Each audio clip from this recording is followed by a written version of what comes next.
네, 안녕하세요. 오늘 우리 세길 아카데미의 지난주에 이어서 두 번째 시간 섭외 학생님 모시고 시작을 하도록 하겠습니다. 일단 박수 먼저 주시겠습니까?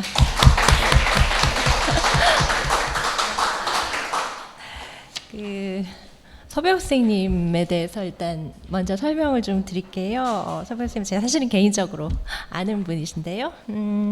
대한민국에서 이제 북한 통일 문제에 관련해서 오랫동안 천착해 오시고 지금 현재 한국국책연구원인 통일연구원에서 이 분야 전문을 담당하신 선임 연구위원이십니다. 양력을 조금 간단히 설명을 드릴게요. 한국외국어대학에서 박사를 하시고 전 국가인권위원회 전문위원도 하시고요. 그리고 전 이화여대 평화연구소 연구교수, 전 서울대학교 통일평화연구원 연구교수를 거치셔서 지금 이제 통일연구원에 계십니다.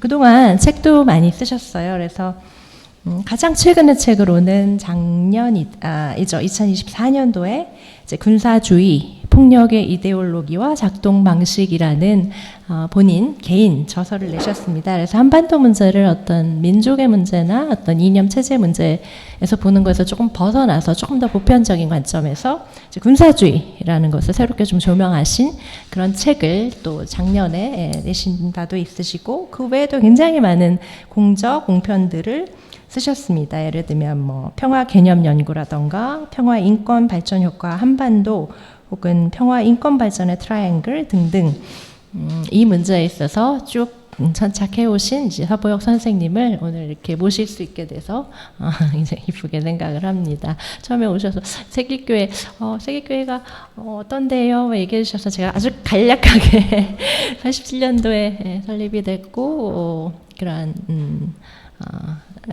저희 교회의 특성을 좀 설명을 해드렸는데 또 오늘 어떤 말씀 해주실지 좀 기대가 됩니다. 일단 주제는 여러분들에게 말씀드렸듯이 평화로운 남북관계 가로 열고 어떻게 가로 닫고 가능한가라는 주제입니다. 지금 오늘날 작금의 현실이 굉장히 어렵다는 거는 뭐 다들 아시고 계실 텐데요. 특히 전 세계에서 이 분쟁이 일어날 수 있는 주요한 지역으로 사실 한반도가 양안과 함께 이렇게 꼽히는 이런 상황 속에서 평화로운 남북 관계가 가능할 것인가, 혹은 가능하다면 어떻게 할 수 있을까라는 그런 주제에 대해서 선생님께서 이제 오랫동안 이제 연구하고 고민하던 내용들을 오늘 저희에게 좀 풀어주실 것 같습니다. 제 소개는 이 정도로 하고 시간을 많이 잡아오면 안 되니까 지금 시간이 약 한 10분 정도인데 한 40분 정도 드리면 어떨까 싶어요. 그리고 그 이후에 여러분들이 자유롭게 질문이나 코멘트를 주시면서 논의를 좀 이끌어가 보고요. 또 사실은 제가 또 뭐 같은 쪽 연구하는 사람으로서 저는 이제 북한 연구자를 오늘 모셨기 때문에 저도 사실 개인적으로 저는 질문이 굉장히 많은데 오늘 시간이 되면 또 같이 질문도 조금 해보도록 하겠습니다. 일단 서보혁 선생님께서 발표를 좀 시작해 주시면 감사하겠습니다. 네. 네, 서보혁입니다. 반갑습니다.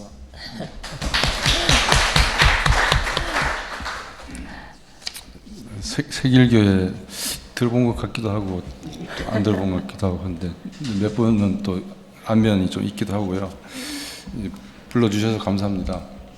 날씨가 상당히 더운데 주일날 예배도 보고 오후에 이런 모임도 한다는 게 참 저로서는 근래에서는 좀 이렇게 경험하지 못하고, 근데 저는 지금 뭐 교인이라고 해야 될지 안 해야 될지 모르겠는데 아무튼 청년 때는 이 길 건너 기장 선교교육원에서 그 청년회에서 활동하면서 뭐 민족운동에도 조금 참여하고 했는데 요즘은 게을러갖고 잘 못하고 있습니다. 소개받은 대로 저는 뭐 북한 통일 문제를 뭐 이것도 사실 뭐 학생운동의 연장선상에서 좀 궁금해갖고 개인적으로 90년대 초에 그 소련이 망하고 냉전이 해체되고 또 북한이 대량 아사 상태가 일어나고 해서 그때 선배들을 잘못 만났는지 이 소련이나 뭐 북한이 우리의 뭐 그 다음에 어떤 현실의 대안인 것처럼 이렇게 공부를 잘못해갖고 세상은 그 반대로 돌아가니까 이게 왜 그러느냐 하고 그런 좀 궁금증이 생겨갖고 제가 그때도 아마 사회단체에서 상근을 하면서 이 궁금해갖고 저녁에 그 야간 대학원에 다녔습니다. 석사 과정을. 예, 그러다가 한 김에 그냥 해버리다가 어떻게 하다 보니까 이렇게 지금 살고 있습니다. 그래서 강사 생활을 오래 했고요. 예, 문재인 정부 때 운이 좋아서 통일연구원에서 지금 월급 받고 있습니다. 예. 아무튼 반갑고요. 제목에 갈로를 집어넣은 것에 대해서 제가 뭐 대통령은 아니지만은 그래도 남북 관계나 이 통일 문제에 관심이 있는 한 사람으로서 갈로를 벗기고 이렇게 제목을 달지 못한 것 참 안타깝게 생각을 합니다. 제가 이 부탁은 지난 봄에 원래 제가 좀 그 안식년을 지금 보내고 있는데요. 봄에 베를린에 몇 달 가 있을 때 연락을 받았습니다. 그래서 이 도착하는 시간을 조금 조정해 주셔서 거듭 감사하고 또 이런 좀 어려운 가운데서도 우리가 무엇을 할 수 있을지를 생각하는 것을 나눌 수 있는 기회를 주셔서 감사합니다. 제 오늘 말씀은 글쎄요, 꼭 지난 정부만으로 한정되지는 않는데 아무튼 지금 정부 이전 시기에 남북 관계, 특히 이제 남한 중심의 대북 정책을 좀 살펴보고 바뀐 지 얼마 안 됐습니다만은 좀 앞으로 우리가 남북 관계를 개선할 수 있을지, 아니면 만약에 개선할 수 있다면은 우리가 무엇을 할 수 있고 또 기도할 수 있을지, 이런 것을 생각해 보는데, 그런 생각을 함에 있어서 지금 상황이 요즘 뭐 통일부 이름을 바꾸네 마네 뭐 통일이 먼저냐 평화가 먼저냐 이런 얘기도 언론에서 오르내리고 있지 않습니까? 이게 조금 더 한 번 더 생각을 하면은 이게 우리 민족이라고 그래야 될까요? 또는 한반도에 거주하고 있는 사람들 입장에서는 상당히 큰 분기점이 될 수 있는 지금 시기이다. 예를 들어서 분단 상태에서 전쟁 안 하고 평화롭게 살아갈 수 있는 그 출발이 될 건지, 아니면은 또 대화도 안 하고 뭐 필요할 때 또 만났다가 다시 깨지고 그러다가 다시 전쟁의 위기로 갈 수 있는 또 하나의 이렇게 분수령이 될 건지, 이런 것을 우리가 볼 수 있는 어떤 사유의 창이라 할까요? 이것을 제가 부족하지만은 좀 공부해온 것을 여러분과 나누고 같이 얘기할 수 있는 시간이 되었으면 합니다. 그래서 2025년 한반도가 좀 막중한 시기다라는 생각이 듭니다. 요즘 뭐 이재명 대통령도 그 어느 자리인지 모르겠는데 대통령 되시고 나서 어떤 자리에서 그 통일부에 관련해서 지금 당장 합리적인 우리 선택지는 평화 공존이다. 이런 말씀을 하시면서 또 북한이 흡수 통일에 대해서 이제 반대를 하고 거기에 대해서 반발을 하니까 아마 대화의 계기를 만들기 위해서 부처의 명칭 변경도 얘기되고 있는 것 같다. 그런 쪽에 힘을 실어주는 듯한 발언을 했습니다. 이것에 대해서 전직 통일부 장관들, 그 뭐 김대중, 문재인 이때 통일부 장관 했던 분들 몇몇이 또 공개적으로 통일부 이름을 그대로 두는 게 낫다 이런 말씀도 하시고, 그래서 그것도 그렇지만은 지금 전문가 계시지만은 지금의 예전처럼 그 냉전 시대와 비슷한 그런 형국이 반복되는 제2의 냉전기인지 신냉전기인지는 모르겠는데, 지금 분명한 것은 한미일 그리고 한중일 간에 옛날에 그랬잖아요, 그죠? 근데 어떻게 보면은 북한이 냉전 시대 때는 중국과 소련 사이에 소위 중소 분쟁이 있지 않았습니까? 지금 그런 상황도 아니거든요. 그래서 북중로 관계가 그때보다 더 좋으면 좋았지 더 나쁜 게 아니고, 우리 한미일 같은 경우에도 이제는 뭐 영국이나 독일도 뭐 군사훈련에 안보 논의에 이 동북아시아에 관련된 논의에 참여할 정도로 이게 한미일 북중로 사이에 이런 진영 대결과 같은 이런 양상이 보여서, 그런 와중에 이제 지금 김정은이가 이 남북 관계를 완전히 우리가 상상하지 못한 이런 선언을 하지 않았습니까? 그래서 지금 시점이 그래 차라리 잘 됐네 이렇게 생각하는 사람도 있을 거예요. 예, 그래서 이게 이제 보기에 따라서는 뭐 작년 올해 근래 몇 년이 중요하다는 생각이 들고, 그리고 이제 아까 소개해 주셨습니다만은 제가 이제 우리 한반도 분단 통일 문제를 좀 우리 민족이나 한반도의 테두리 안에서 논의를 많이 해왔는데, 좀 실용적으로는 우리 문제를 풀어나가는데 국제사회의 지지와 관심을 끌어내기 위해서 언어를, 이 용어를 좀 국제사회 보편적인 그런 개념이나 용어로 하자는 생각이 있었고요. 또 하나는 우리 문제를 보다 이제 세계사적인 국제적인 차원에서 의미부여를 하자라는 그런 학문적인 좀 문제 의식도 있어서 평화 폭력 문제에 대해서 또 다른 국제 분쟁에 대해서 공부를 해오고 있습니다. 그래서 이 평화 중에서 이제 교회 다니신 분들은 평화에 대해서 제일 관심이 많은 집단이고, 또 기도도 많이 하시고, 또 진짜 평화, 가짜 평화도 구분해 주시고, 예. 근데 이 평화가 이제 살펴보니까 이게 종류가 너무 많은 거예요. 이제 평화 아닌 것도 무슨 평화라 그래서 평화의 카테고리에 집어넣을 정도니까. 그래서 지금 이제 평화로운 남북 관계라고 했을 때 이 평화롭다고 하는 게 뭐죠? 우리가 동의할 수 있는 그 최소의 기준은 있습니다. 그죠? 예, 우리가 또 우리 기성세대들이 겪었고, 한데 조금 더 넓혀서 생각하면은 그 평화가 어디까지냐? 예, 지금 얘기하는 이 평화로운 남북 관계가 우리 평화 통일 얘기할 때 그 평화랑 또 같은 거냐? 또는 헌법에서 말하고 있는 우리가 세계 평화에 기여한다 할 때 그 평화랑 또 같은 거냐 다른 거냐. 그래서 여기 평화들이라고 뭐 저만 이렇게 쓰는 건 아닙니다만은 이쪽을 공부하는 사람들이 이 평화가 하나가 아니구나. 이 평화다원주의라는 말도 하고 여러 가지 평화를 놓고 같은 점 다른 점 그러면서 공통점은 두텁게 해서 우리가 같이 생각하고 기도할 수 있는 어떤 근거를 마련할 수도 있잖아요. 그리고 이제 우리 사회, 우리 개인의 내면에서도 있지만 국가 간에 또 세계적 차원에서 지금은 지구촌 자체에 우리의 삶의 터전인 생태계도 이제 실존적 위기를 지금 갖는 시기이기 때문에 이 평화의 개념도 상당히 확장되어야 된다는 것이죠. 이런 말씀을 제가 다 드릴 수는 없고 여러분들이 얘기하실 수 있는 그 여지를 넓혀 놓은 것이고요. 정말 부끄럽게도 지난 시기에 남북 관계가 2020년대 들어선 것만 제가 통일부 자료를 소개를 드립니다. 여기 남북 회담은 이제 당국 간 회담을 말합니다. 그래서 분야별로 쭉 있지만은 어디 서로 국내 정치적인 이유로라도 한 번도 열린 적이 없네요. 이게 약속을 했는지는 모르겠는데 이렇습니다.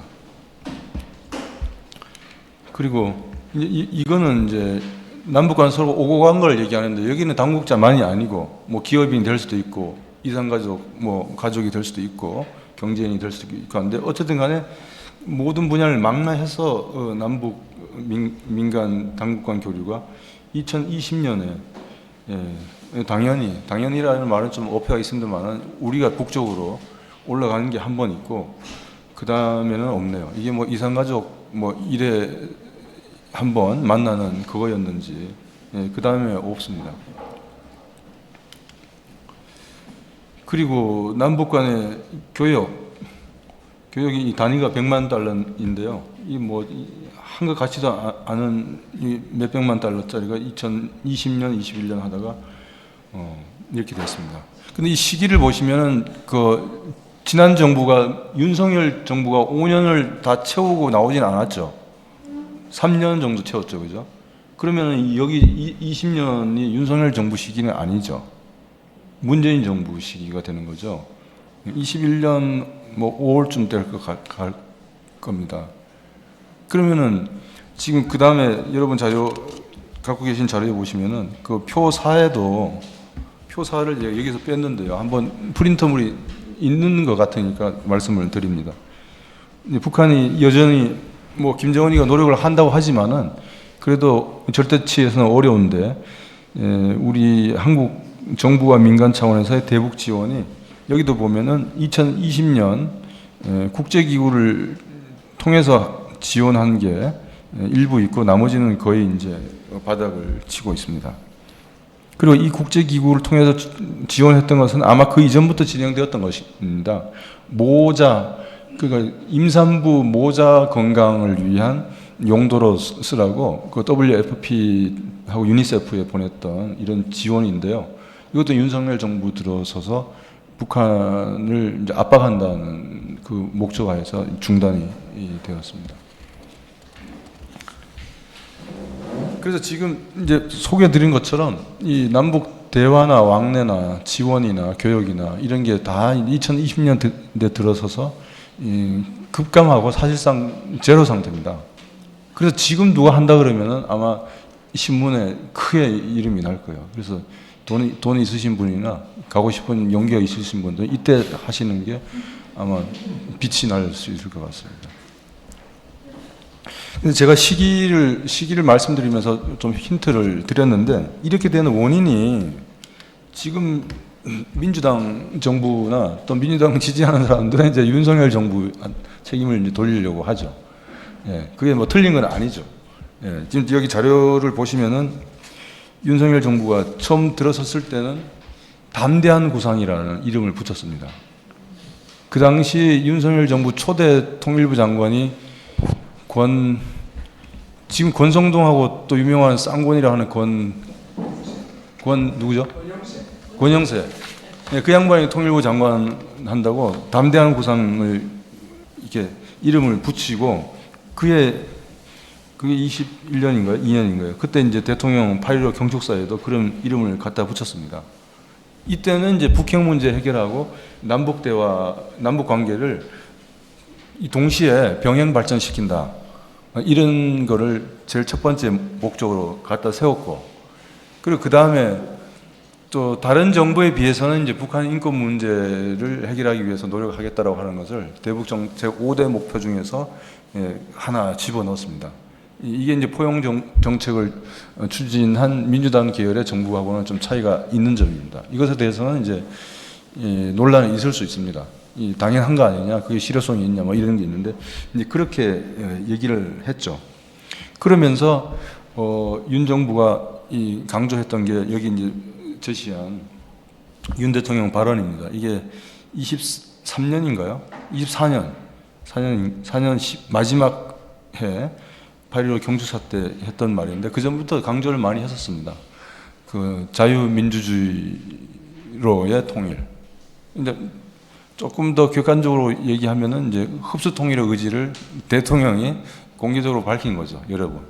예, 그럼 이미 이때는 북한 압박 일변도로 대북 정책을 전개를 하고 있었고, 러시아가 우크라이나를 공격하고 난 이후에 유엔 안전보장이사회에서 전개해 오던 대북 제재가 사실 무력화되기 시작했죠. 예, 그러니까 이쪽에서는 한국 그리고 일본 그리고 미국 물론이고 그리고 나토 이쪽 국가들 위주로 또 대북 제재를 별도로 자유민주주의 국가들 중심으로 이렇게 다시 만들어서 이제 시행을 해왔습니다. 이렇게 되니까 남북 대화가 열릴 뭐 기회라 그럴까요? 이 모멘텀이 없게 되는 것이죠. 예, 그리고 뭐 일부 시민단체와 야당, 그 당시 야당에서는 문제제기 있었습니다만은 이제 대통령 탄핵이 되고 특검이 진행되면서 이게 내란뿐만 아니라 외환의 성격의 계엄도 지금 진행됐다라고 하는 게 지금 조금씩 드러나고 있습니다. 그러니까 저도 이제 자료를 좀 찾아봤는데요. 작년 꾸준히 있어 오긴 했지만은 작년 봄부터 지난 10월 11월까지 그 민간 단체들이 납북자 문제 해결 그리고 북한 인권 개선 이런 명분으로 민간인들이 그 접경 지역에서 대북 전단 살포를 많이 했습니다. 이분들은 또 가슴 아픈 사연이 있는 것이죠. 있는데 그게 이제 크게 보면은 분류하는 방법에 따라서 다른데 공개적으로 하는 경우가 있고 이 비공개적으로 하는 경우가 있습니다. 제가 이제 관심 있었던 건 공개적인 방식으로 하는 거죠. 왜 이렇게 해야만이 이 전단 살포를 지원해준 그룹한테 하고 있다는 보고를 할 수 있는 거죠. 이렇게 공개적으로 이렇게 날리고 보내고 이렇게 이슈 파이팅하고 이런 거 했던 게 되니까. 그리고 그게 이제 관심 있는 사람들한테 후원이나 아니면 지지를 여론을 끌어내는 데도 유용하다고 볼 수 있는 것이죠. 근데 그 대가가 상당히 크다는 것을 우리가 이제 알고 있습니다. 적경 지역 주민들은 정말로 하루하루가 실제 그 대북 전단을 담은 이게 대형 풍선에 대해서 북한이 몇 차례 경고를 하고 여기에 사격을 했었죠. 그 2021년인가 그랬었어요. 그게 이제 문재인 정부 때일 거예요. 이제 문재인 정부 때는 이제 남북 관계를 발전시키려고 노력하는데 이게 이제 중간에 장애물이 되니까 정부하고 이제 그 전단 살포 단체하고 이게 생기고 이렇게 된 것이죠. 그래서 그런 민간인들이 어떻게 보면은 좀 순수하면서도 어떤 뭐랄까 자기 관심사를 표출하는 것을 정치적으로 이용한 거죠. 여기에 이런 단체들한테 더 열심히 더 많이 해라 그러고 이걸 지지한다 그러고 또 이 통일부 쪽에서 자금도 이제 뒤에서 지원하고 이렇게 했고 급기야는 이 대북 전단을 담은 실은 무인기가 지금 한 번 들어간 게 아닌 걸로 나타나고 있죠, 그죠? 10월, 11월 2번, 무인기는 5대인가 이렇게. 그래서 우리 농담 반 진담 반으로 김정은이가 여기에 대해서 정말로 이렇게 즉자적으로 이 반응했으면 그걸 유도해서 이제 전시와 그에 준하는 사태로 해서 기염을 하려고 했는데 안 되니까 이제 급하니까 요즘 KBS에서 유튜브 보시면은 그날 그때라고 그래갖고 그 계엄을 선포한 그날 밤에 여의도에 달려오신 분들 인터뷰를 한 15분짜리 하는 쭉 하고 있습니다. 그게 거기에 육군 준장으로 예편하신 선생님이 또 거기 오셨어요. 이건 아니다. 라고 오셨는데 그분이 저 군에 계실 때 계엄 관련 업무도 하셨다 그래요. 하셨다 그러는데 그 무인기도 이제 그 계엄을 하기 위해서 준비한 것도 있지만은 그게 이제 그렇게 되지 않은 데는 뜻대로 되지 않은 데는 그 김용현 국방장관이 이 군인들 중간 간부나 이렇게 이런 사람들이 자기 뜻대로 이렇게 다 통제하거나 이렇게 동원시키기 어렵겠구나 이런 판단을 해서 이 계엄 추진을 일부 소수 이렇게 방첩사하고 수방사하고 이렇게 했다. 전두환처럼 전방에서 이렇게 있죠. 이게 동원해내는 게 그거 자신이 없었단 말이죠.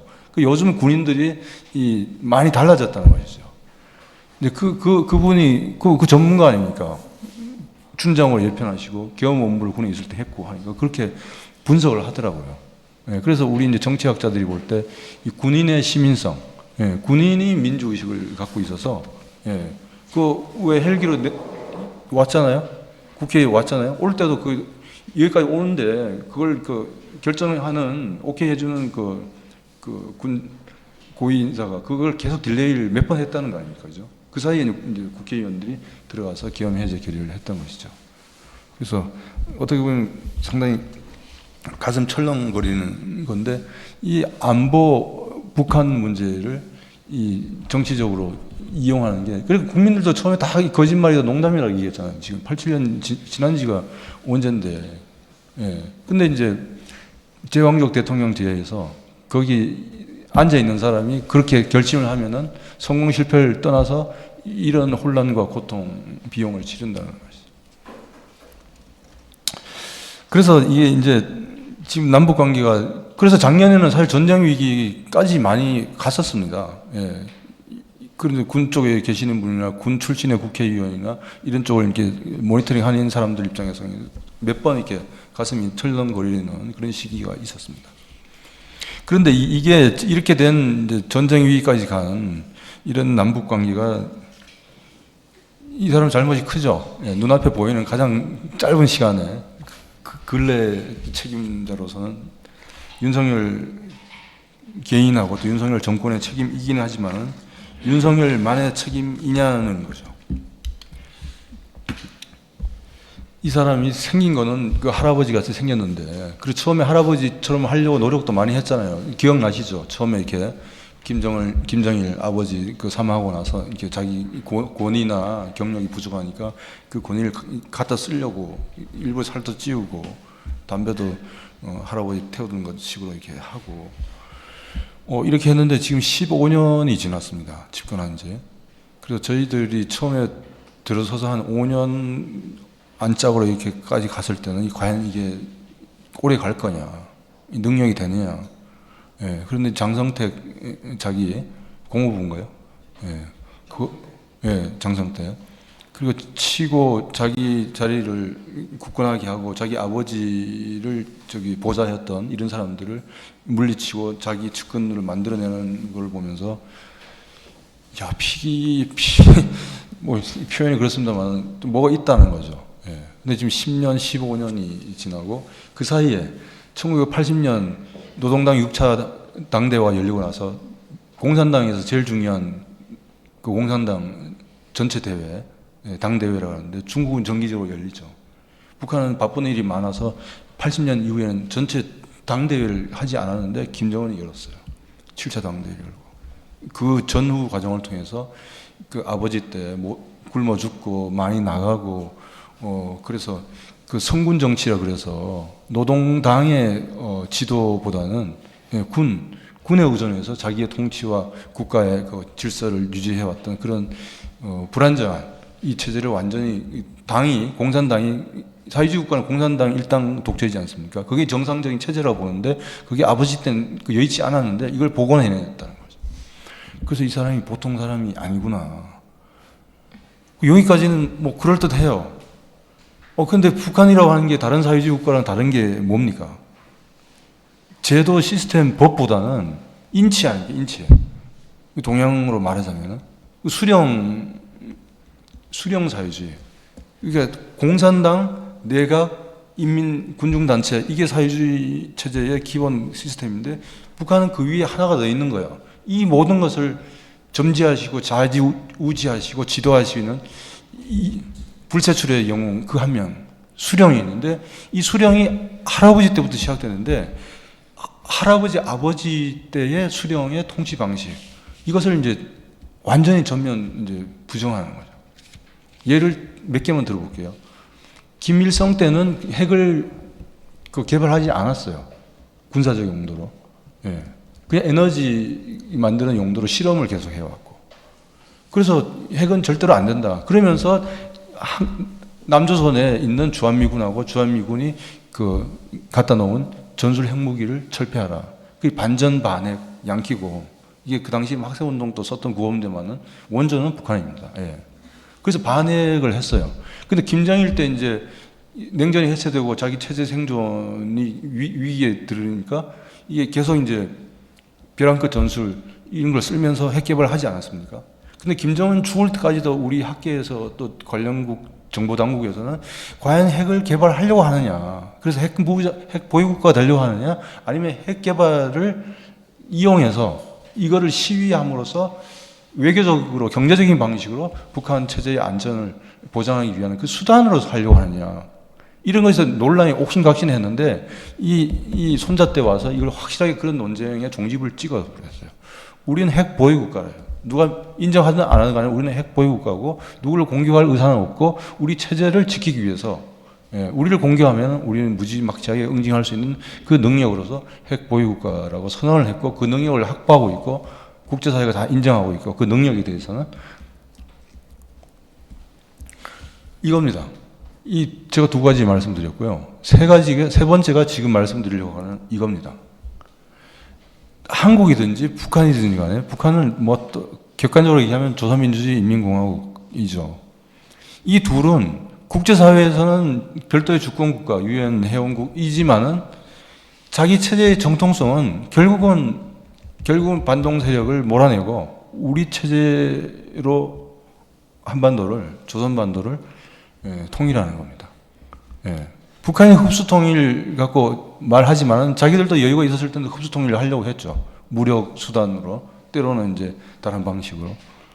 그러니까 이 분단의 두 체제가 자기 체제의 정통성이라고 하는 것은 통일에 있는 건데, 이 손자가 이거를 공식적으로 그리고 단호하게 부정을 했습니다. 노동당 중앙위원회 전원회의에서. 당대회 빼고는 최고의 의결기구입니다. 그리고 그거를 그 다음 해에 최고인민회의 전원회의에서 또다시 확인을 했습니다. 그 이후에 지금까지 이렇게 해오고 있습니다. 근데 이게 2023년 12월, 24년 뭐 3월인가 4월인가 그럴 거예요. 그럼 이거를 공식적으로 밝히기 위해서 준비를, 논리를 또 대비를 하는데 몇 년 걸렸다고 보죠. 아까 말씀드렸던 7차 노동당 대회가 17년 열렸습니다. 그 직후거든요. 몇 년 후거든요.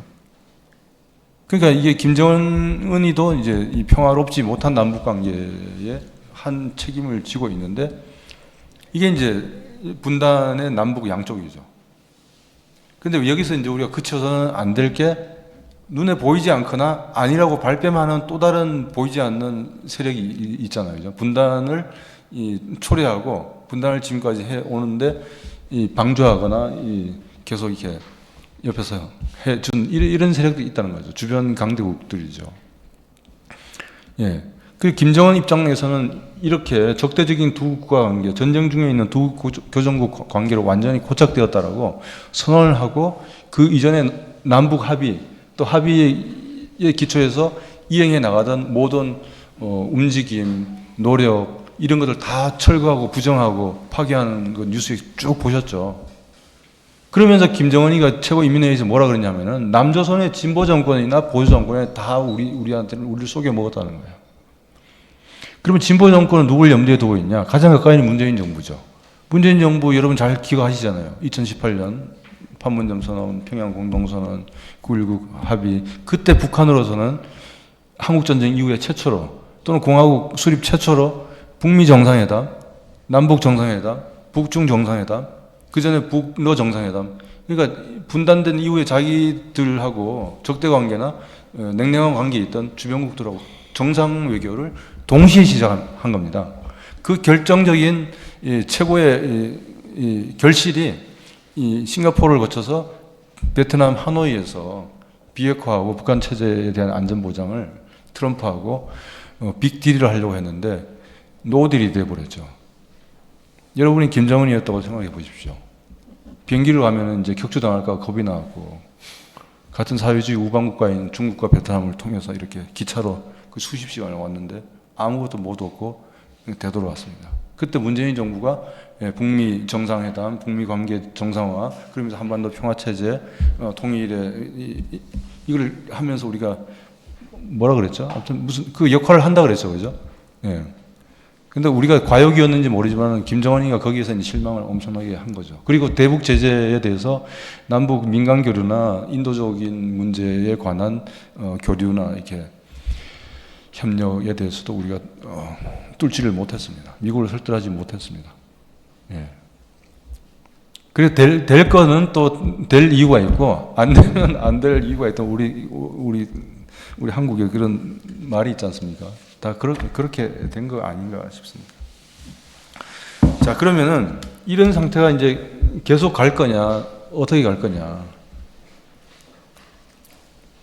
지금 이제 새 정부라는 말에서 벌써 나왔습니다만은 현재 남북 관계를 둘러싼 정책 환경을 크게 대내적, 대외적 환경으로 보면은 좋은 거는 딱 하나밖에 없어요. 여기 지금 정책 환경의 대내적 측면 4개 보이시죠? 그 다음에 대외적 환경, 북한 변수까지 포함해서 현재 좋은 거는 이 4가지 중에서 하나밖에 없어요. 이재명 정부 등장한 거. 그죠? 북한하고 싸우지 않겠다. 그 긴장을 풀겠다. 대화를 하겠다는 거죠. 그 뒤에 여기 갖다 붙인 맨 밑에 있는 북미 대화. 이 트럼프가 자꾸 그런 의사를 밝히고 있죠. 다른 일도 되게 바쁘면서.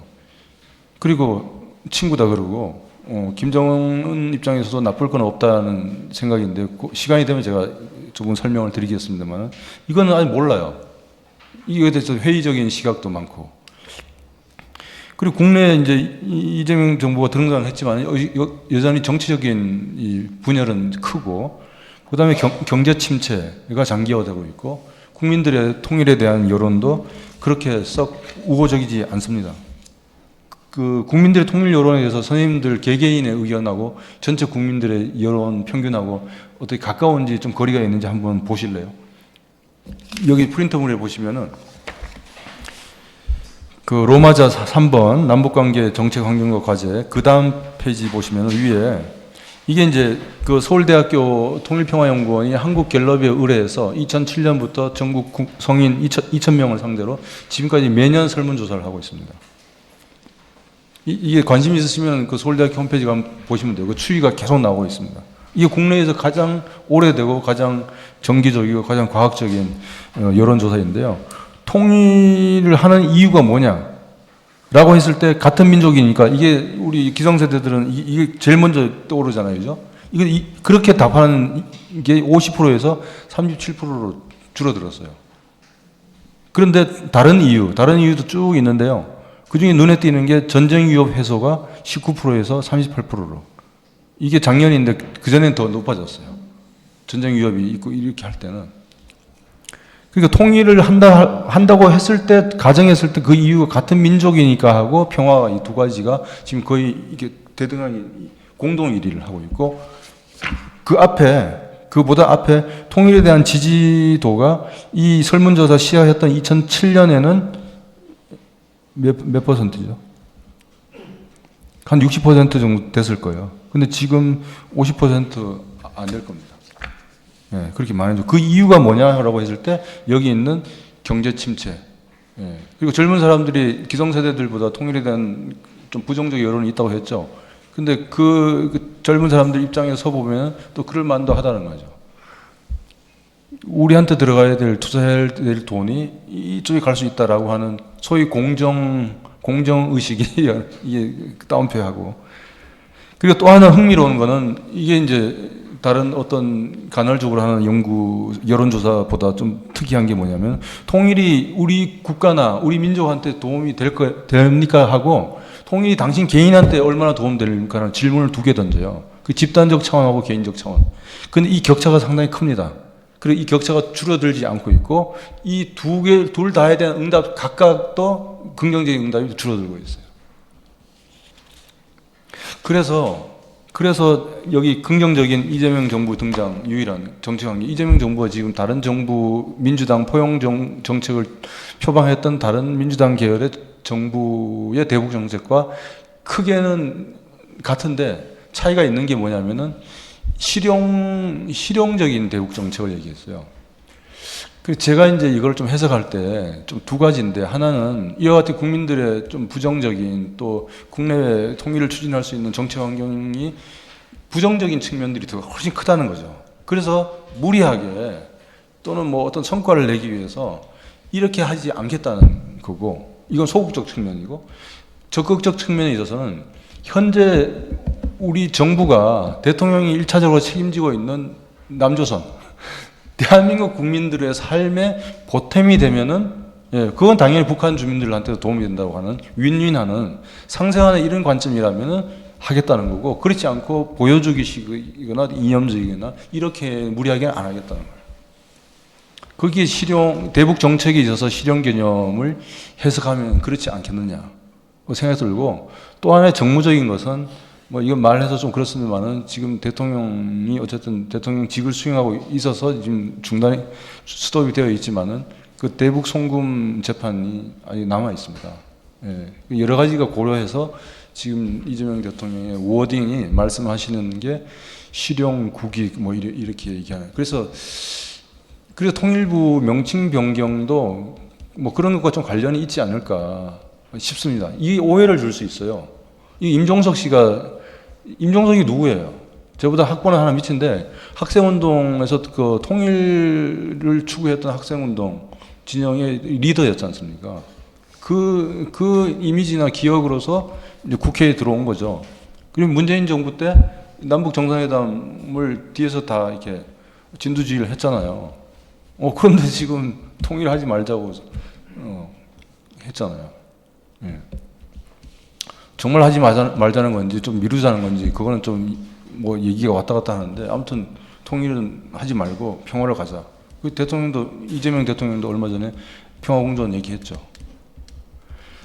시간이 없어서 여러분의 질문이나 그 의견을 듣는 걸로 하는데요. 이게 정치 환경은 썩 좋지 않다는 겁니다. 북한하고 러시아 우크라이나 전쟁 이제는 다 국내 정치입니다. 젤렌스키도 그렇고 푸틴도 그렇고 다 자기 국내 정치적인 목적 때문에 전쟁을 시기나 속도를 계속 이렇게 조절하고 있습니다. 여기 민간인 죽어가고 있고 땅이 오염되고 있고 동물들도 죽고 있고 그래서 저는 이재명 정부가 5년이잖아요. 5년이기 때문에 정책 목표를 현실을 직시한 현실을 반영한 그래서 남북 관계 정상화 대화를 하고 서로 좀 티격태격하지 말고 그리고 그 다음에 뭘 할 수 있는지를 준비하는 시기로 이게 현실적인 목표 아니냐. 남북 대화만 다시 열고 서로 전쟁이나 위협 이런 거 하지 않고 필요할 때 대화하고 만나고 이 정도로 요거를 이렇게 자리 잡게 하는 것도 저는 큰 성과라고 봅니다. 왜냐하면 전쟁 위협이 우리가 이제 겪으니까 말이죠. 추진 원칙 이렇고요. 동의하실 거로 믿습니다. 뭐 다른 것도 추가하실 수도 있을 것 같은데 평화주의는 이재명 정부하고 약간 거리가 있을 수 있어요. 요즘은 K 그래서 온갖 것에 대해서 다 K를 갖다 붙이는데 다른 사람 다른 나라 전쟁하는데 또 다른 나라 그 권위주의 통치하는데 국민들을 탄압하는 데 쓰는 그런 무기나 이런 뭐 소요 진압 장비 이런 걸 팔면서 K 방산하고 이거는 좀 생각을 해봐야 된다. 어쨌든 이런 원칙을 제가 제안드리고요. 우리 삼균주의라고 기억하시죠, 선생님들. 예, 독립운동 하셨던 그 안재홍 선생님인가요? 민생. 그 삼균주의가 우리 대한민국 임정헌법에 다 반영이 되어 있습니다. 교육의 균등까지. 그래서 그 말을 제가 흉내내서 삼공주의라고 이름을 갖다 붙여갖고 이렇게 우리가 정책을 추진할 때의 기본 방향, 흔들리지 않는 이 기본적 태도로 이제 국민들 이제 듣기에 편하고 쉽지 않습니까, 그죠? 공감, 공존, 공용 했을 때 이렇게 아이디어가 나올 수 있다. 그리고 북한을 향해서 또 우리 국내적으로 그다음에 국제사회를 향해서 대북 정책을 우리가 추진할 때 이런 과제가 현 정부가 풀어야 되지 않겠느냐. 상당히 어려운 게 많이 있습니다. 여기서 대북 정책이라 했는데 왜 국내도 있고 대외도 있느냐. 통일 문제 빼고도 안보라든지 경제라든지 인도주의라든지 등등 해서 이 국제사회 관심사하고 많이 연결되어 있습니다. 그래서 김대중 대통령 때 대북 정책은 남북 협력과 국제 협력 이걸 양축으로 한다라고 했고 보수 쪽에서 볼 때는 그거는 거짓말이고 남북 협력을 주로 했다 이렇게 평가를 하고 있고요. 근데 보수 정부가 되면은 아예 이 말로 이렇게 갖다 붙이지도 않아요. 그냥 국제 협력을 중심으로 한다. 그래서 대북 압박을 한다 이렇게. 통일백서에 그렇게 나와 있습니다. 오늘 제가 여러분하고 나누고 싶은 뭐 새로운 얘기라 할까 이렇게 생각을 조금 넓혀서 하는 게 아까 평화로운 남북관계라고 얘기했잖아요. 이게 가능하냐고 갈로를 붙여서 했는데 가능하냐도 이제 논의해 볼 바이지만은 그게 타당하냐라고 하는 필요하냐라고 하는 것에 대해서 이게 뭐 제만 한 건 아니지만 제가 서울대 있을 때 그 분단 폭력이라는 책을 여러 선생님들하고 썼는데 그 제가 공동 편집을 했는데 결론에서 제가 이 프레임으로 글을 썼습니다. 그러니까 작년 그 비유컨대 작년에 그 윤석열하고 김정은하고 관계로 치면은 전쟁이 다시 일어날 수도 있는 분단 폭력의 그런 상황이었다 그러면은 이재명 정부는 이 분단 상태에서 평화 공존, 평화 공용으로 가겠다 이런 거 같고요. 그 다음에 통일이 돼도 내전이 일어날 수도 있고 또 주변 국가들하고 관계가 이 대결을 할 수도 있습니다. 그게 통일 이퀄 평화라고 말하는 것은 조금 이론적으로는 적어도 다른 경우의 수가 있다는 거죠. 우리가 추구하는 것은 평화 통일이죠. 헌법이 있듯이. 근데 거기서 평화는 평화적 수단과 절차를 얘기하는 건데 여기서 말씀드리는 이 통일 평화에서 평화는 아까 말씀드린 평화주의하고 관계 있습니다. 그래서 제 지론을 요약해서 말씀드리면은 우리는 평화, 통일, 평화적 수단으로 또 평화 공조를 한 상태에서 통일을 준비해서 우리가 평화롭게 통일을 하고, 근데 이게 목표긴 한데 최종 목표는 아니라는 거죠. 중간 목표라는 거죠. 통일을 해서 뭐 하냐는 거예요. 기존의 통일론은 통일이 낭떠러지예요. 통일이 최종 종점이에요. 근데 통일 평화는 통일하고 난 다음에 우리가 어떻게 살려고 하느냐라고 하는 그 지향, 목적을 말해주고 있다. 이거 평화 공동체라고 얘기할 수 있고, 사람 사이에, 사람과 뭐 동물 사이에, 뭐 지구촌 사이와 이 같이 더불어 사는 거죠. 성경에서 말하는 그 이사야서에 나오는 그런 얘기가 이상적인 거죠. 그러나 이 목표를 제시하지 않은 가운데 통일을 하면은 지지도 줄어들고 국내외적으로 막론하고, 그 다음에 두 번째는 우리의 생각이 너무 좁다는 거죠. 오늘날 같은 이런 지구촌, 또 지구촌의 이 실존적 위기 시대에.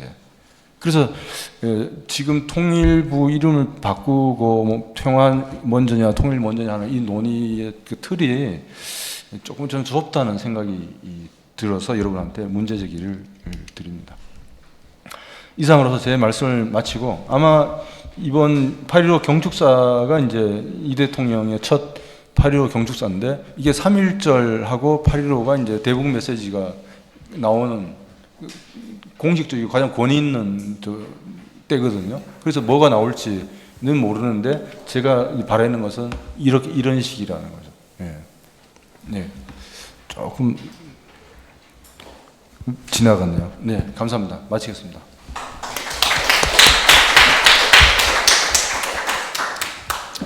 네, 서병호 선생님 감사합니다. 길지 않은 시간 동안 참 많은 얘기를 해주셨어요. 먼저 이제 평화라는 것의 개념을 좀 확대된 차원에서 볼 수 있는 내용들을 먼저 얘기해 주셨고, 그 이후에 이제 남북 교류가 특히 2020년 이후에 얼마나 전무했는지 현상을 좀 짚어주셨고요. 그리고 그것의 원인으로서 우선 윤 정부 시기에 대북 정책을 좀 비판적으로 조망해 주시고, 또 그 이외에 또 북한의 요인, 김정은 정권의 그런 대북 정책의 변화와 차별점을 좀 짚어주셨습니다.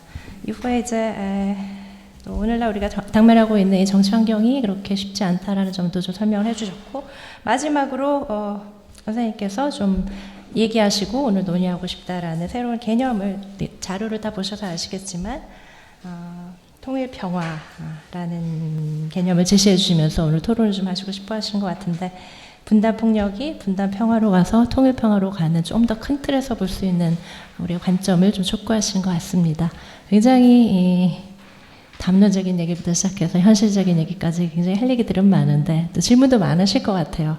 일단은 플로어를 제가 열어드리고 여러분들의 질문과 코멘트 충분히 나눈 후에 또 계속해서 조금 논의를 잡아가도록 하겠습니다.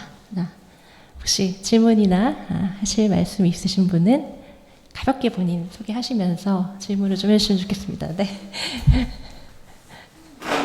제가 중간에 와서 다 듣지 못했습니다만은 좋은 말씀 감사하고요.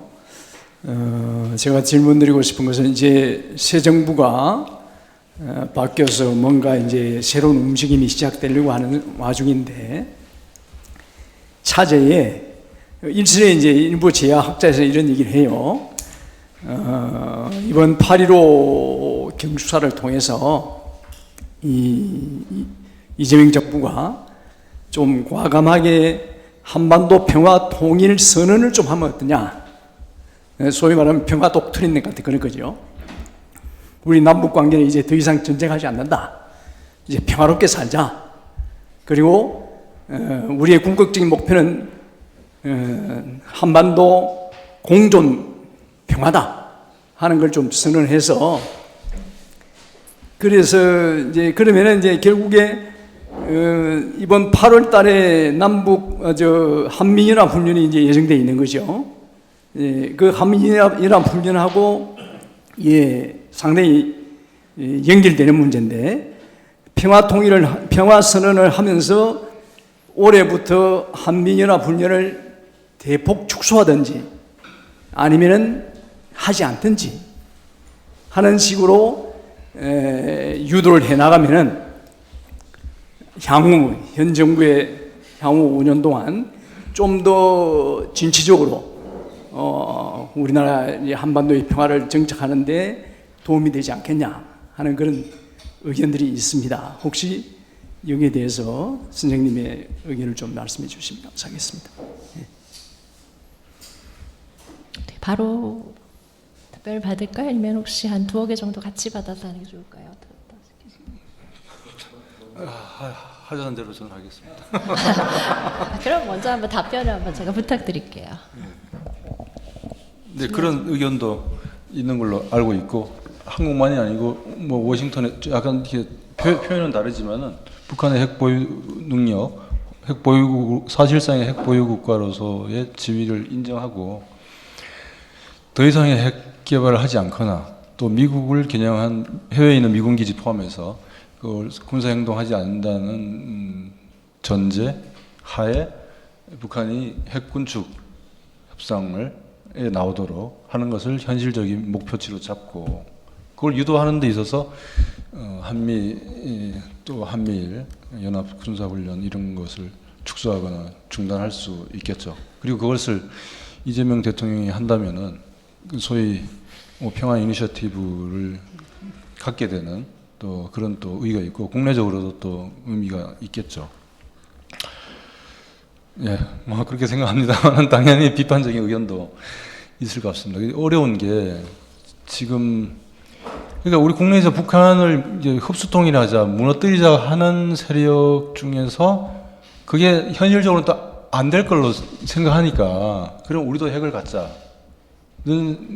입장이 있고 그렇게 하면은 북한을 비핵화로 우리가 계속 압박하든지 뭐 달래든지 간에 그 목표 자체가 실종돼 버리는 거죠. 그죠? 예.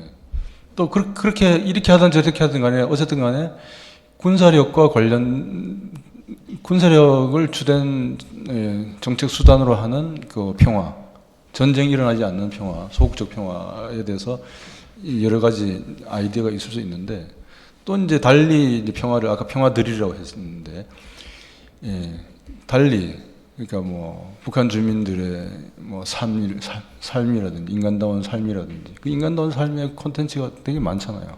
그리고 또 양쪽이 걸쳐 있는 인도적 문제라든지 또 이것에 대해서 또 부드럽게 접근하는 사람이 있고 아주 이제 강하게 접근하는 사람 이런 사람들이 봤을 때는 그 핵 문제를 뭐 비핵화를 하든지 그걸 일단 놔두고 뭐 이 평화 공존을 하든지 이게 좀 보수 쪽에서는 북한 정권을 결국 연장시켜 주는 거다.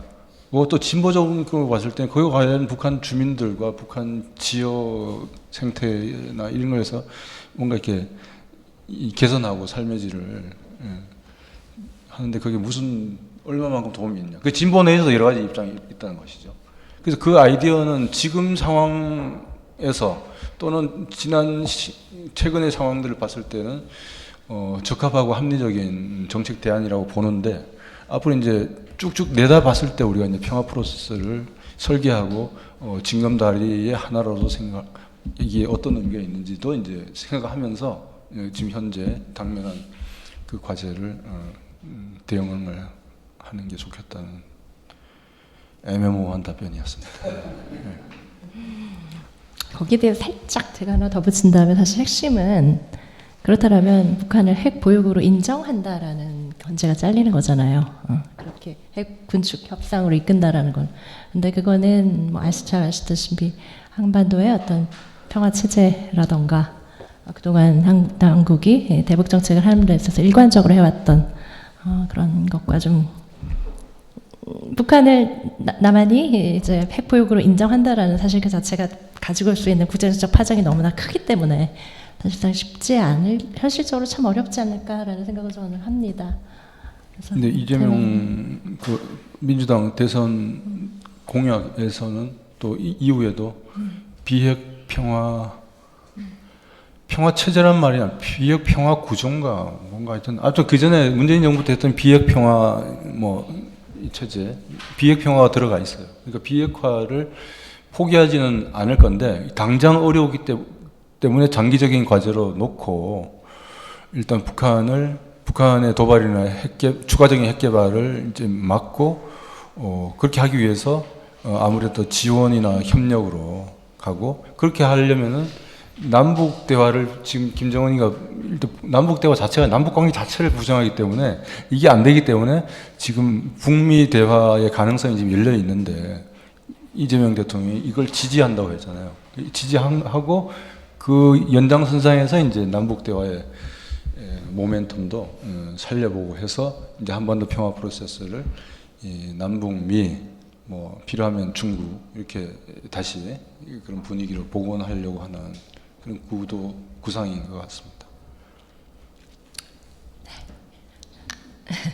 전두신.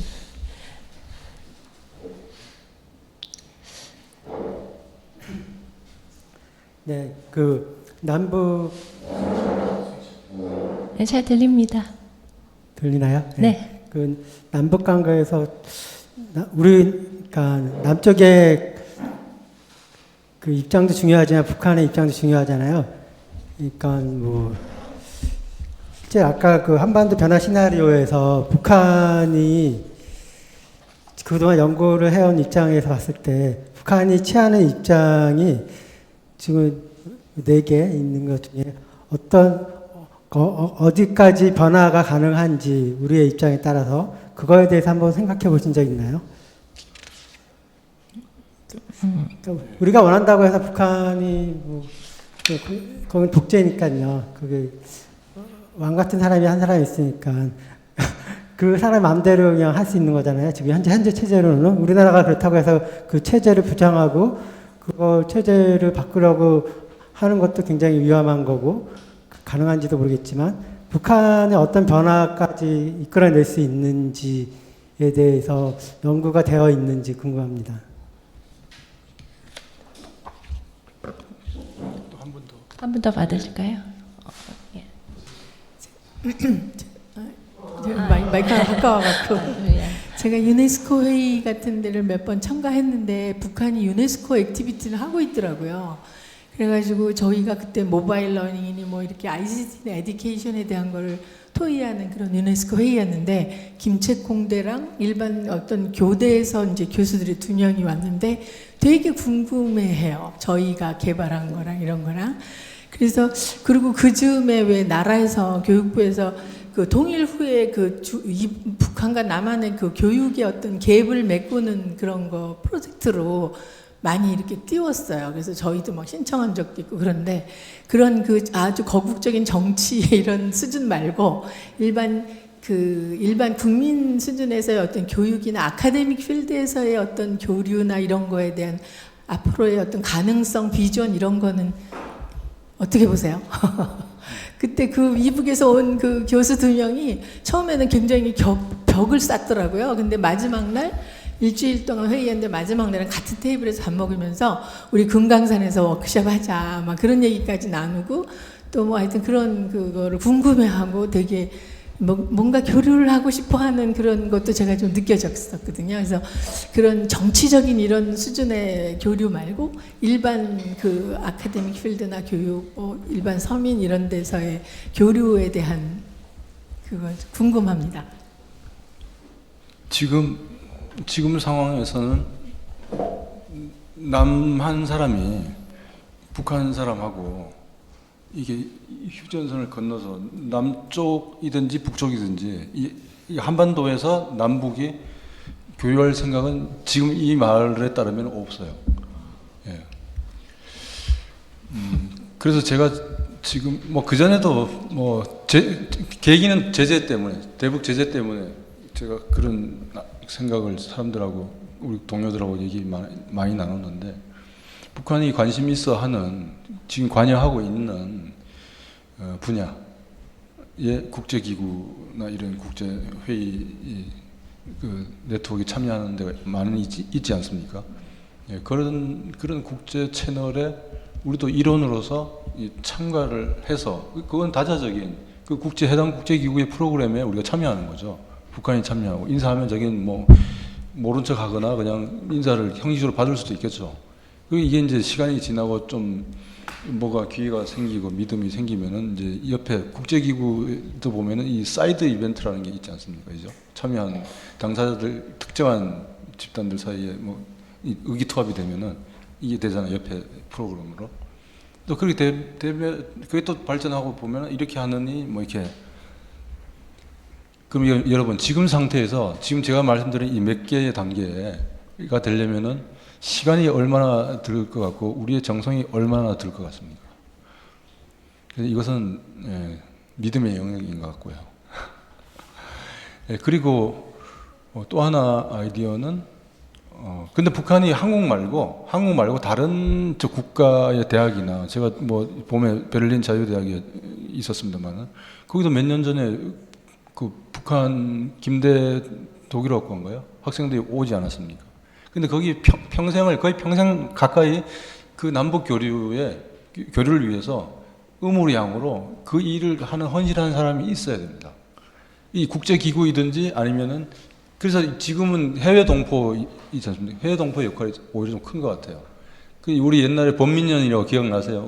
연세 드신 분들 기억하실 거예요. 이 조국 통일은 우리 북조선의 통일 영향과 이건 북한 표현이에요. 우리 한국의 통일 영향과 해외 동포의 통일 영향. 그때는 우리 형식적으로 얘기했고 그 지위도 역할도 좀 낮게 봤는데 지금 국면에서는 해외 동포의 역할이 왜냐하면 그분들은 그쪽에 시민권에 있으면 방문이 우리보다는 쉽거든요.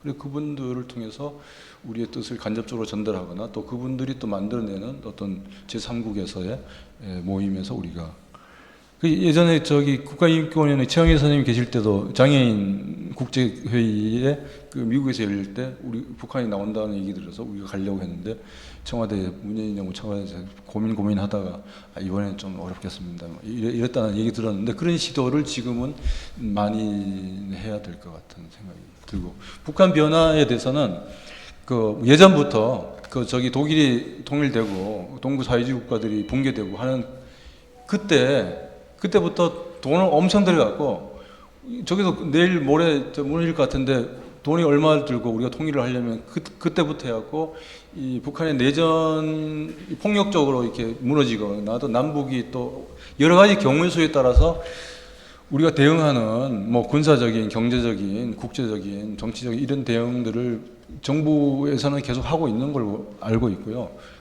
그 유형 떠나서 우리 한국이 얼마만큼 그렇게 할 수 있는 준비나 역량이 되어 있느냐는 정말로 뭐 우리 각자의 위치에서 되돌아봐야 되고 더구나 지금 김정은이가 이런 입장을 밝힌 상태에서 다시 통일 얘기를 그러니까 독일 모델을 결국은 우리가 좋아해야 하는 스타일이 아니지만 우리는 또 이상적인 생각이 있으니까 지금 현실 존재했던 경우로 봤을 때는 다시 독일 모델 통일을 얘기하지 않고 그런데도 서독이 그 전범국가라고 하는 원죄와 또 공산 진영에 대한 어떤 그 불신이나 이런 걸 주지 않기 위해서 통일을 얘기하지 않았지만은 독일 기본법 내에서나 독일 정당 내에서는 계속 통일 얘기를 해야 된다, 통일 추진해야 된다 이런 것하고 우린 평화로 가야 된다, 평화 공존해야 된다 이렇게 계속 논쟁이 있었습니다.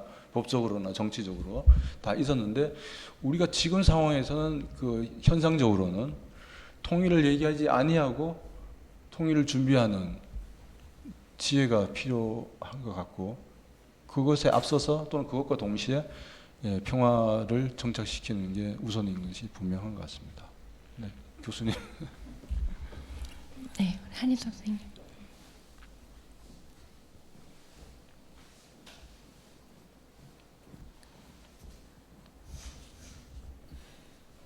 예, 그 임종석 씨의 그 발언, 그게 작년 9월에 아마 김대중 센터에서 했던 것 같은데, 뭐 종합적인 느낌은 너무 경망스럽고 너무 성급하고 너무 위험하다는 그런 생각이 들었어요.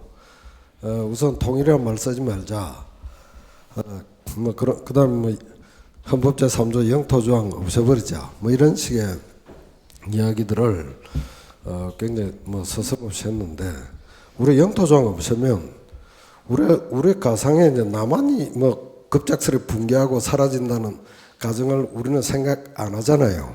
근데 북한이 뭐 동독처럼 갑자기 그럴 수 있다라고 했을 때 우리는 두 개의 국가다. 우리의 영토는 예를 들어 영토조항 3조도 없다라고 하게 되면 아마 북한이 붕괴되면 친중파와 친남한파로 확 쪼개질 것 같아요. 그럴 때 영토를 양강도, 자강강도, 저 평안북도 정도는 중국에 가고 나머지는 남한테 떼내자. 이런 식의 주장을 중국이 할 때 우리가 노라고 할 수가 없어요. 노라고 하면 당신들은 북한이 자기 국가 아니라고 하지 않았느냐. 그래서 영토 조항이 긴장을 유발하는 효과도 있지만 우리 세계사의 긴 국면에서 보면 언제건 그런 의외의 국면이 올 수 있는데 그에 대하여 발언권을 완전히 놓쳐버리게 만드는 그런 점에서도 위험하고, 그래서 이 통일부라는 명칭을 유지하는 한 북한이 남한하고 절대 이제 대화하지 않겠다, 이것도 아니잖아요. 북한이 선제적으로 제기한 것도 아니잖아요. 그런데 우리 내에서 이제 통일이라는 말을 다 제거하자, 통일 대신 평화로 하자라고 했을 때 우리 예를 들어 북한 주민이 남쪽으로 이제 제3국을 통해서 넘어온다고 했을 때 그런 제3국 국민 예를 들어 라오스 국민이 한국에 오는 거와 똑같이 되잖아요. 그럼 그 사람들 받을 근거도 전혀 안 생기잖아요. 그런 점에서 볼 때 굉장히 위험한 주장을 경솔하게 하고 있는데, 그게 하필이면 방금 서 박사님이 이야기했듯이 북한이 이제 우리는 두 개 나라다라고 선언한데 나오니까 역시 종북이다 라고 하는 공격을 딱 받기 또 좋은 어른으로 보나 아주 유해한 종류의 발언 아니냐. 그러다가 이제 최근에 이재명 정부에서 이번 게 통일부 단어 없애자라는, 그럼 통일연구원 단어도 없어지나요? 그게 말하자면 우리 국채와 정체가 있을 때 국채가 통일이고 정체가 민주주의 두 개가 쌍으로 붙어가지고 우리의 나라 전체의 정체성을 만들어낸다고 생각하거든요. 근데 그 국채의 그 핵심 부분을 잘라내버리는, 그래서 통일연구원도 이제 평화연구원으로 이름 바꾸는 이런 것들을 어떻게 생각하시는지 듣고 싶습니다.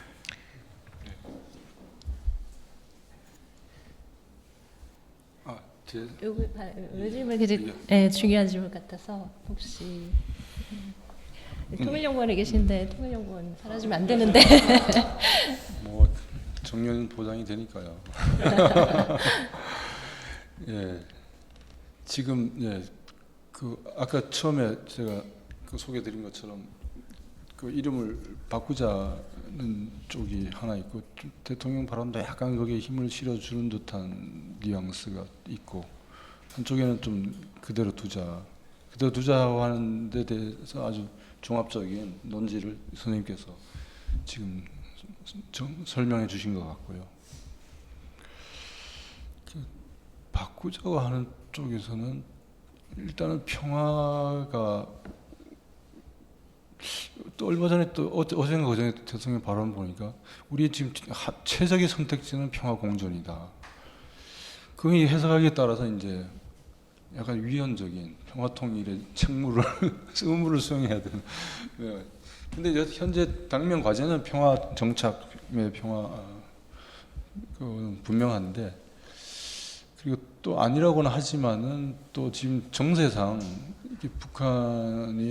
북한과의 이제 대화, 남북 관계 이걸 다시 복원하기 위한 뭐랄까 좀 고육책 같은, 근데 그거를 통일부라고 하는 이름 변경으로 그게 그런 취지라고 한다고 해도 그렇게 그게 우리의 진위를 이렇게 그래 그러면 한번 나와주겠다라는, 그럴지는 모르겠고요. 그다음에 또 하나 의견이 있습니다. 소수 의견이지만은 그 명칭 변경 현실적으로 중요한데, 그것보다는 이제 북한과 우리가 계속 관계를 복원해 나가는 그 일관되고 이 지속적인 태도와 메시지를 보낸 게 그게 중요한 게 아니냐, 나 그런 얘기를 합니다.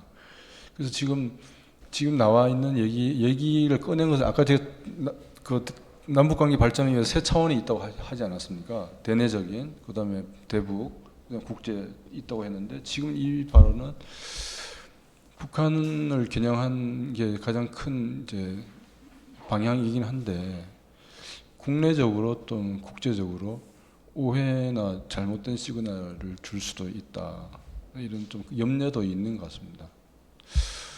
뭐 저도 큰 틀에서는 뭐 이 이름을 그대로 두고 이게 북한의 우리의 어떤 태도나 메시지를 잘 전달하고 하는 게 중요하지, 명칭변경으로 그런 취지가 아마 보장되기는 좀 어렵지 않겠느냐. 그리고 지금 나오는 아이디어들도 지금 헌법에 규정하고 근거하고 있는 통일부의 명칭에 상응하는, 그게 준하는 명칭으로 지금 나오지 않는 거예요. 뭐 관리, 협력 뭐 이렇게 되니까 통일이라는 뭐 격보다 같지가 않다는 거죠.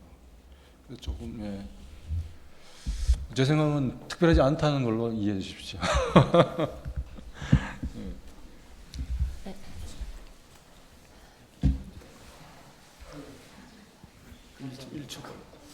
좋은 말씀 주셔서 감사하고요. 간단하게 질문드리면 한반도에 특히 남한의 군사나 국제 안에서의 정치에 그 미국의 영향이랄까 또는 일본의 영향까지 포함해서 미일의 영향이 압도적이고 특히 남한의 군사 그 작전권을 미국이 갖고 있다는 그런 거가 남한이 진짜 통일이나 평화의 파트너가 될 수 있냐, 이런 거에 대한 근본적인 질문을 할 수가 있는데요. 지금 현재 트럼프가 이제 그 미치광이 작전으로 지금 막 밀고 나가고 어떻게 돌아갈지 모를 정도로 지금 뭐 미국은 철수하는 것까지 이제 포함해서 지금 돈을 많이 매기기도 하고 이제 그러는데, 이런 상황에서 한반도가 통일이 이렇게 통일이나 평화를 얘기하기가 참 쉽지 않은 게 우리 남한의 우리 지식인 공동체나 또는 현재 정부가 갖고 있는 어려움이라고 저는 생각하는데요. 먼저 미국과의 관계를 좀 정리를 해야 되지 않겠는가 싶고, 특히 남한의 그 군사 작전권 이거에 대해서 우리가 어떻게 결단을 좀 내야 되지 않는가. 그런 가운데서 지금 제일 우리가 또 추구해야 될 거는 또 북미 간의 정상화를 또 추구해야 되고, 남북 간의 정상화 플러스해서요. 그래서 지금 그 남한의 그 약한 입지 이거에 대해서 참 한탄스럽고 그런데 이 부분에 대해서 선생님 어떻게 생각하시는지 조금 말씀해 주시면 감사하겠습니다.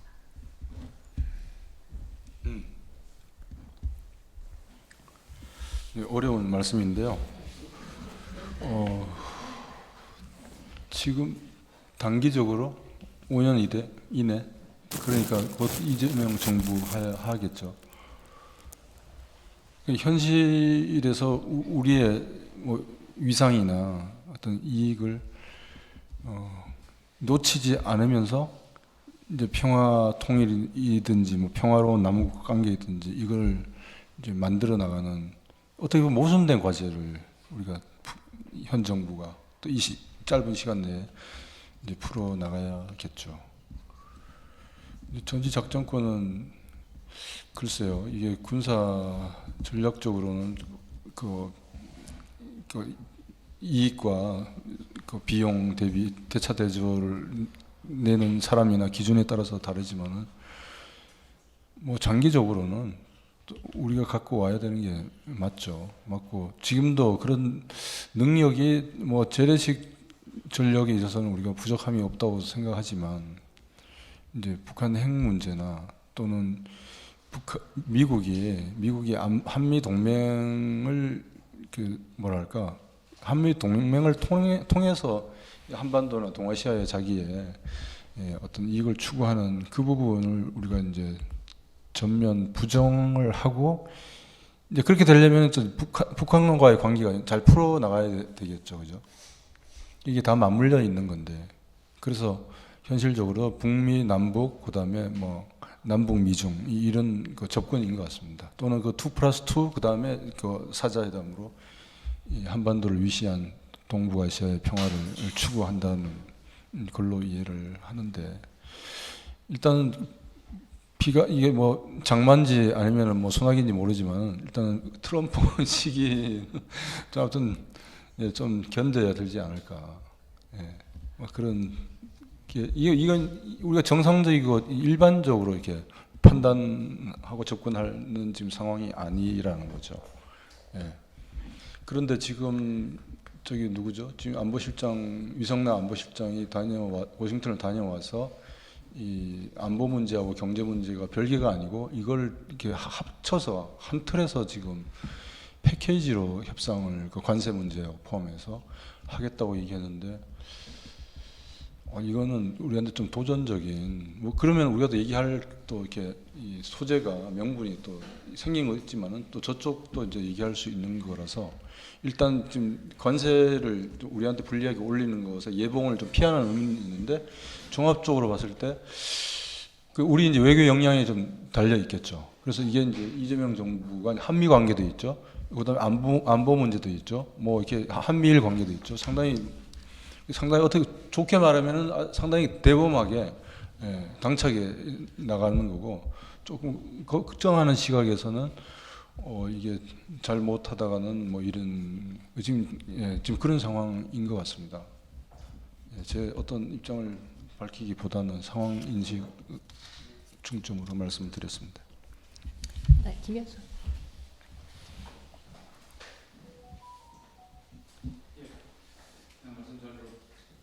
고요. 좀 거시적으로 좀 이렇게 보겠습니다. 1990년대에 그 소련이 몰락한 후에 그 북한의 경제가 상당히 지금까지 보면 위축이 됐죠. 그리고 1990년도에 우리가 남한 경제가 전 세계적으로 12위였습니다. 근데 지금도 12위입니다. 뭐 중간에 왔다 갔다 했습니다만 그 말은 30년 동안에 우리 남한 경제는 정체됐고 북한은 이제 위축됐고 그런 상황입니다.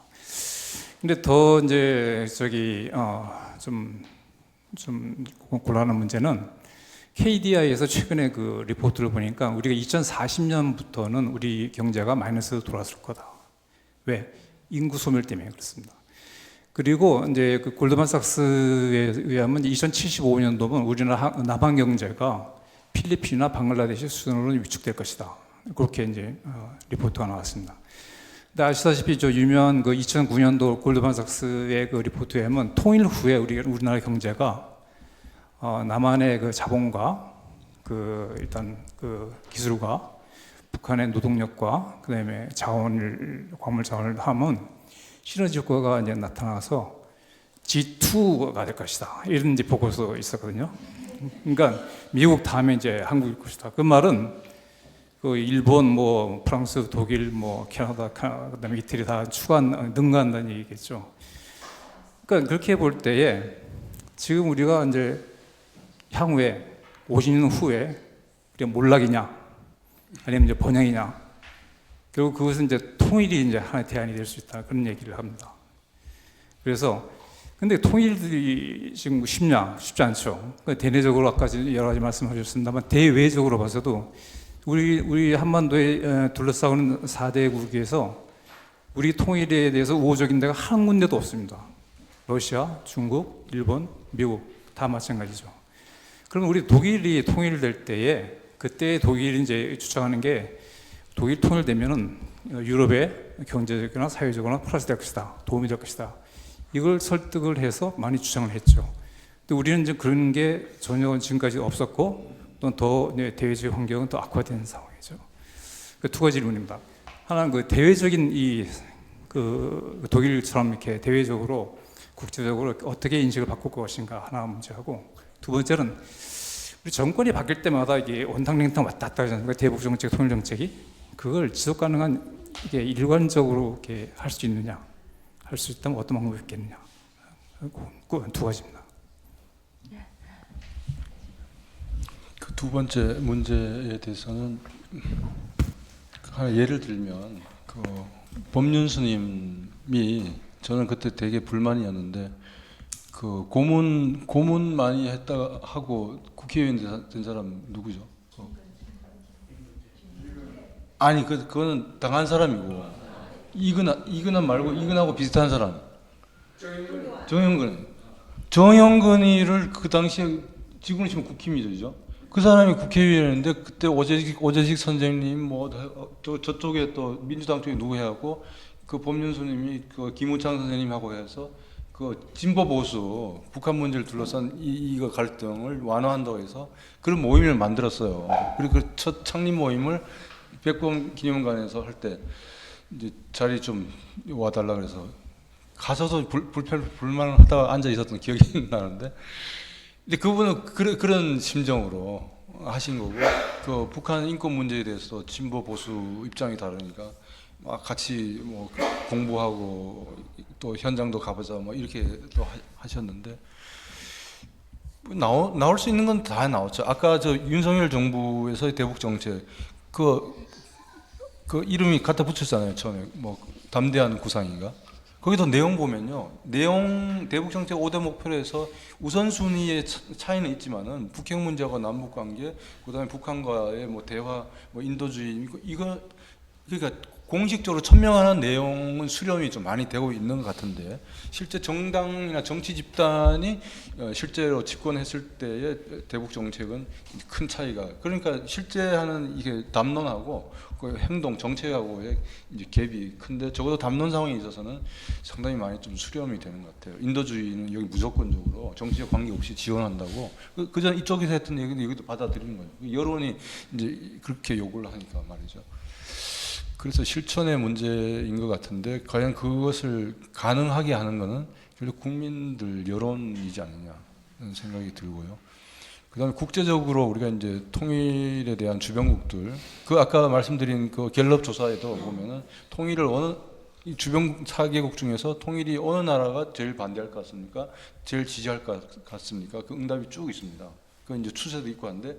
일본이 제일 반대할 것 같다는 응답이 제일 많고 그 다음에 중국, 러시아 뭐 여기 관심이 없거나 중국도 좀 반대할 거고 대체로 이제 뭐 좋아하지 않을 것 같다는 게 큰데 그래도 그 중에서도 누가 제일 그래서 지지할 것 같나 그러면 또 국민들이 갖고 있는 저기 고정관념이 있지 않습니까? 그래서 미국이다.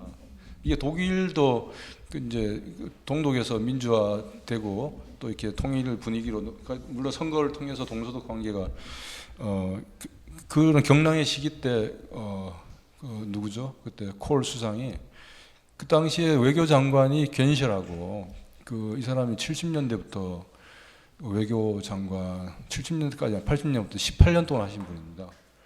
그분이 자민당이 민자당이에요. 나는 항상 그 이름이 헷갈리는데 그 연정을 했거든요. 자민당하고. 근데 그 사람이 외교장관을 하면서 콜이 그 통일의 기회를 잡았는데 그 출발이 부시 대통령을 설득을 한 거예요. 그 여기에서 설득이 우리는 계속 나토에 남겠다. 통일된 독일은 자유민주주의 국가다. 그리고 뭐 미국과의 동맹을 뭐 이런 계속 공약을 했죠. 그렇게 하면서 그 다음에 이제 프랑스하고 영국 대처를 이제 설득을 합니다. 마지막에 최고의 관문이 어디겠어요? 소련이죠. 소련은 그때 그래도 우리가 독일이 운이 좋았죠. 그 브레즈네프가 아니고 그 고르바초프였어요. 개혁 개방을 하는 그 체제 전환의 개방적인 최고 지도자를 뒀다는 거죠. 예, 그랬을 때 우리 철수하겠다. 그러나 이 나토가 동독 지역까지는 와서는 안 된다. 그 구두로 약속을 한 거죠. 그거가 지금 푸틴이 공격하는 명분을 삼고 있지 않습니까? 나토의 동진. 예. 그리고 또 하나는 이제 소련의 경제. 그리고 동독에 주둔하고 있었던 동독 군인들, 되돌아가는 차비, 점심값, 되돌아가서 직장 구할 때까지 생계비 이런 거 다 줬어요. 그래서 돈 많이 준비해도 맞는 것 같아요. 근데 외교를 잘했고 그 기회가 참 천운이었고, 근데 통일을 하겠다고 하지 않았어요. 콜도 처음에 동독이 체제 전환되고 나서 나서 동독에서도 기민당이 만들어지고 거기서 의회에서 나중에 이제 우리가 소독하고 통일하자 결정을 한 거예요. 그래서 결과적으로 내용적으로 소독 체제로 흡수 통일됐지만은 이 동독 주민들의 의사로 이게 자기결권이죠. 자기 운명에 대한 결정권. 그걸 평화적으로 법적으로 한 거예요. 이게 이제 북한이 할 수 있을 때까지 아까 변화 얘기하셨잖아요. 북한이 그렇게 변화 때까지 또 우리가 변화도록 이게 이제 서양의 공산주의하고 동양 공산주의 이게 뭐 가부장제라 해야 될지 유교적 사회주의라 해야 될지 차이가 엄청 큽니다. 예. 그리고 땅덩어리가 여기는 좁고요.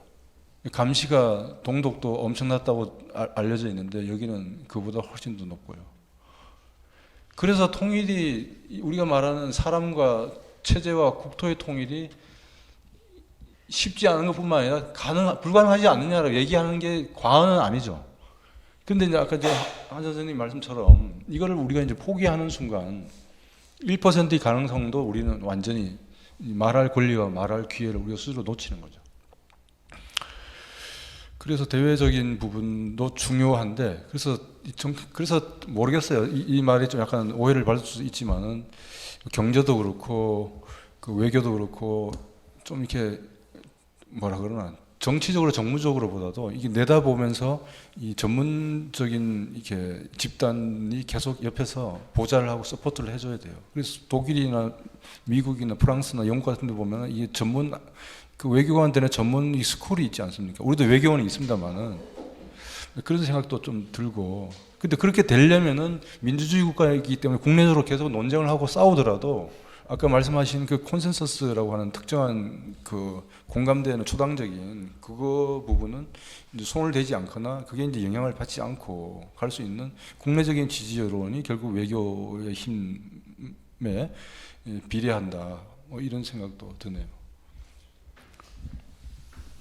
말씀하신 거 관련해서 저 생각나는 얘기를 조금 말씀드리면 동독은 독일은 통일을 했는데 냉전을 이제 정리하는 과정에서 탈냉전 시기 되는 과정에서 왜 한반도는 통일이 못됐을까라는 생각을 해봤을 때 탈냉전 시기에 미국과 유럽 국가들 간에는 굉장히 그 문제에 대한 협력 체제가 이루어졌다는 생각이 들어요.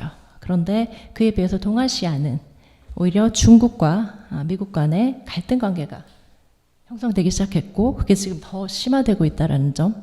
또 그리고 중국이 부상하면서 동아시아 지역 내에 이제 지역 강대국 간의 일본과 중국 간의 그런 상호 관계, 역사에서의 어떤 불신감과 서로 경쟁감 이렇게 사실 더 심화되는 그런 상황 속에서 한반도는 동아시아는 정말 안타깝게도 한반도가 통일되지 못한 그런 일이 있었고 사실 그 구도가 미중 간의 그런 전략적 경쟁 그리고 중국과 일본 간의 그런 상호 불신 구도가 사실 완화되기보다는 더 강화되고 있는 상황이라는 거죠. 지금 저희가 정민하고 있는 상황은. 그리고 얘기하셨지만 특히 그 중국 제가 조금 관심 가지고 있는 부분은 이제 저는 중국이니까 중국이 사실 이 한반도 평화통일 문제는 양안 관계 양안 통일 문제가 떨어져서 얘기할 수 없잖아요. 선생님도 너무 잘 아시다시피 서로 한국 전쟁 벌어졌을 때 직후에 사실 미국이 그 대만에 그 함대를 배치시켰고 사실 그래서 중국이 원래 추진하려고 했던 대만 통일을 일단 내려놓고 먼저 한국에 참전하는 그런 사실 한반도의 이 정세와 그 중국과 대만과 이 양안 관계는 굉장히 밀접하게 연관되어 있는데 지금 상황이 중국이 부상함에 따라서 그 양안 간의 갈등과 여러 가지 뭐 얘기들이 시나리오가 나오고 있지만 그게 좀 불안해지고 있는 상황 속에서 이 한반도가 처해 있다라는 거. 그래서 그 속에서 정말 이재명 정부가 과거 이제 문재인 정부 시기에 소위 그 진보 정권 북한에 대한 평화 프로세스를 취했고 사실 그렇게 굉장히 큰 이벤트도 있었음에도 불구하고 결국 하노이 회담의 실패로 인해서 그게 다 완전 무효가 돼버리고 오히려 그 이후에 더 정세가 약화된 이 시점에 다시 이재명 정부가 등단을 했는데 그 실패 경험을 어떻게 왜 실패했는지에 대한 철저한 어떤 분석 그런 따른 또 어떤 레슨을 어떻게 받아들여서 새로 전개해 나갈 수 있을 것인가 굉장히 중요할 것 같다는 생각이 듭니다. 그래서 선생님 같으신 분이 정말 앞으로 훨씬 더 많이 제안도 해주시고 생각도 많이 해주셔야 될 것 같다라는 생각이 듭니다. 사실 오늘 이걸 준비하면서 제가 1시간에서 1시간 반 하면 됐지 했는데 막 너무 많은 질문을 해주시고 답변 잘 해주셔서 지금 시간이 많이 지나갔어요. 그래서 이 주제는 사실 얘기할 게 너무 많고 저도 개인적으로 사실 북한 전문가 모셔서 하고 싶은 얘기 많지만 또 시간이 이렇게 돼서 혹시 뭐 나 정말 꼭 하나는 말하고 싶구나 혹은 질문 드리고 싶어라는 게 있으신 분이 있으시면 하나 정도 더 받고 다음에 이제 마무리 좀 기회를 드리면 어떨까 싶습니다. 통일부 명칭을 평화통일부로 갑자기 떨어지는 좋은 생각이십니다.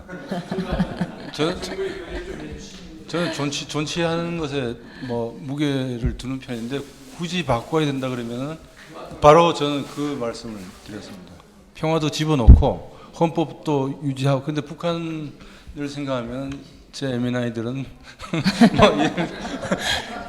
이건 우리 국민들 헌법상 그런 거고 당신들한테 그렇지 않다고 설명을 하고 설득을 해 가야겠죠. 무더운 여름날 제 얘기를 들어주셔서 감사합니다.